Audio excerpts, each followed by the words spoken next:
Salut, c'est Max et dans cette vidéo, nous allons voir qu'est-ce que la Netscaler IP, NSIP. Eh bien, la Netscaler IP est tout simplement l'IP de management du Netscaler. Lorsqu'on configure un Netscaler, c'est la toute première IP qu'on vous demande de configurer. On la voit ici, on vous demande de saisir donc la NSIP, un masque de sous-réseau ainsi qu'une passerelle par défaut. Passerelle par défaut qui ne devrait être que temporaire car vous devrez la changer pour une passerelle vers un réseau de données pour ne plus utiliser celle du réseau de management tel que c'est configuré par défaut lors de la première installation. Alors, vous allez vous demander sûrement pourquoi.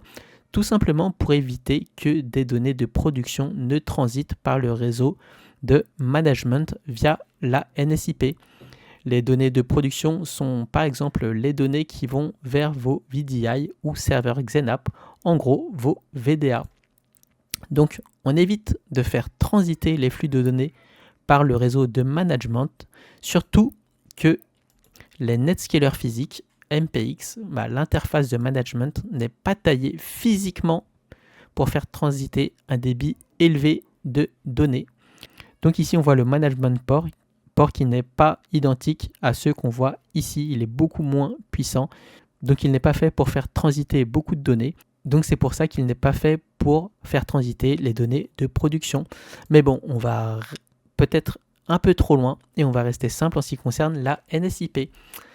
Donc la NSIP est l'interface primaire pour administrer Netscaler via SSH ou via HTTPS. D'ailleurs, une manière très rapide de voir si le client ou la société chez qui vous êtes s'y connaît un peu en Netscaler. Il y aura au moins un certificat sur l'interface web ici.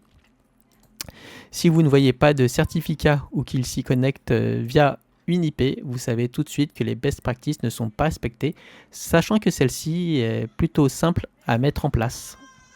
Il est important de connecter la NSIP dans un réseau dédié au management et devrait être derrière un firewall et où l'accès est restreint via une Access Control List ACL à configurer directement sur le Netscaler. De nos jours, la plupart des sociétés n'autorisent l'accès à l'administration des Netscaler qu'à partir d'un serveur d'administration. Vous pourriez donc, via les ACL, n'autoriser la connexion qu'à partir de l'IP du serveur d'administration. Et en plus de cela, vous pourriez aussi n'ouvrir que les flux réseau nécessaires entre le serveur d'administration et le Netscaler. Comme ça vous fera une double protection.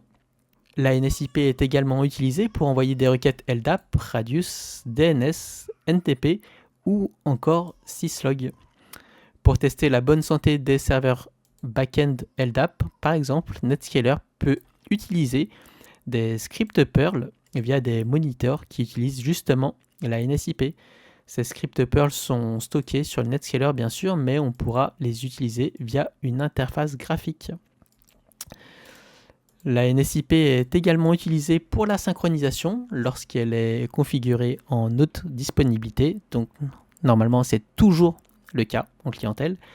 Chaque Netscaler a sa propre NSIP, mais partageront leur configuration et auront donc les mêmes VIP subnet IP qui nous verrons dans une prochaine vidéo. Voilà en moins de 5 minutes ce que j'ai pu vous dire sur la NSIP. Salut!